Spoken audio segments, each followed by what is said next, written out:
방탄소년, BTS. 이 이름은 이제 뭐 한국을 넘어서 그냥 전 세계적인 현상 그 자체죠. 이들의 성공은 정말 전례가 없다고 말할 수밖에 없어요. 빌보드 차트 1위는 물론이고 그래미 어워드 노미네이트에 전 세계 스테디움 투어는 그냥 열었다 하면 매진이었으니까요. 그야말로 하나의 거대한 문화이자 경제적 움직임이 된 겁니다.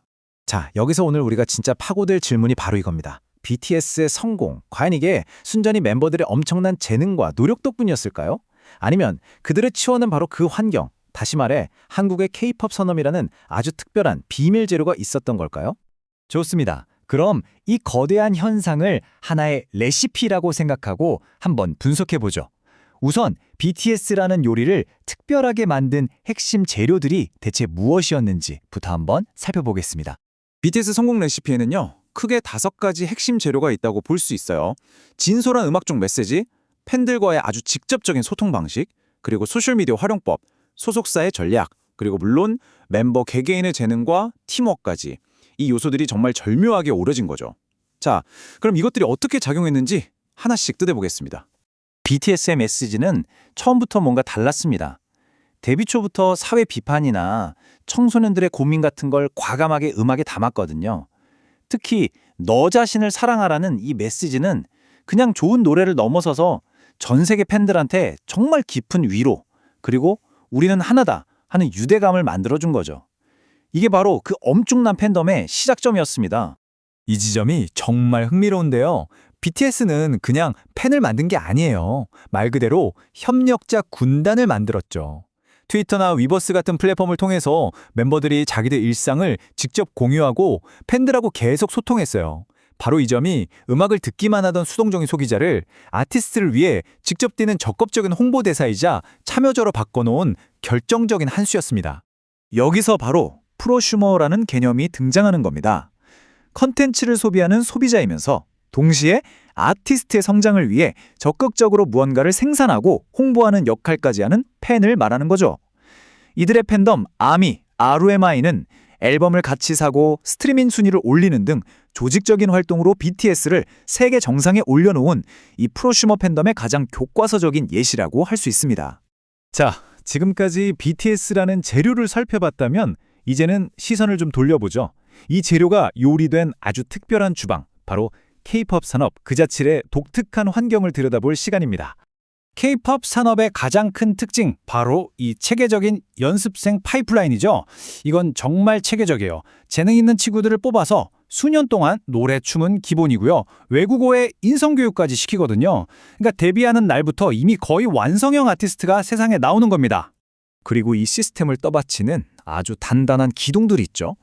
혼자보다는 그룹 전체의 시너지를 극대화하고 처음부터 한국 시장만 보는 게 아니라 전 세계를 목표로 하고요.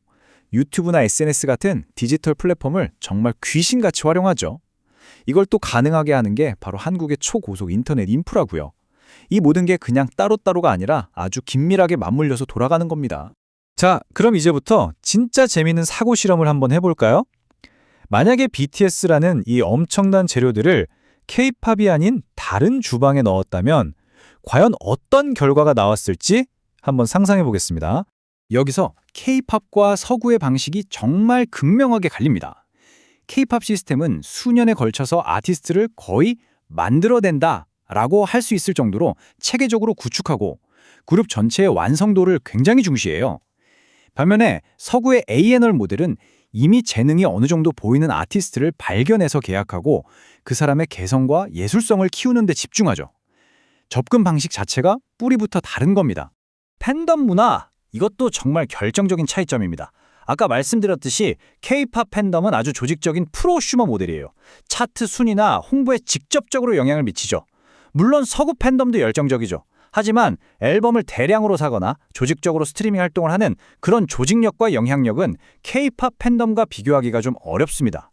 자, 그럼 시뮬레이션 결과는 어떨까요? 먼저 미국이나 영국 같은 서구 시장에 BTS가 데뷔했다고 상상해보죠. 멤버들 재능이 워낙 뛰어나니 음악성엔 분명 인정받았을 겁니다. 하지만 K-팝 같은 체계적인 트레이닝이 없었다면 데뷔 초 무대 완성도가 지금 같았을까요? 그리고 팬덤 문화가 다르니 지금처럼 폭발적인 성장은 어려웠을 가능성이 높죠. 그럼 일본 시장은 어떨까요? 팬덤 문화는 비슷하지만 일본은 내수 시장 중심 경향이 강해서 전 세계적인 현상이 되기는 힘들었을 거란 분석이 많습니다.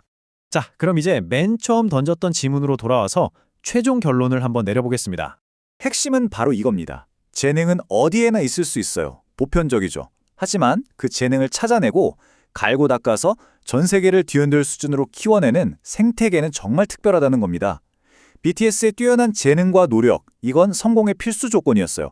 하지만 그들을 역사적인 글로벌 센세이션으로 만든 건 바로 K-팝 산업이라는 아주 특정하고 체계적인 환경이었습니다. 결국 BTS의 성공은요, 그냥 한 그룹의 이야기가 아닌 겁니다. 하나의 문화산업 생태계 전체가 아티스트의 글로벌 파워와 얼마나 직접적으로 연결되어 있는지를 보여주는 아주 중요한 사례 연구라고 할 수 있죠. 그렇다면 다음 현상은 과연 누가 될까요? 그리고 더 중요한 질문은 이겁니다.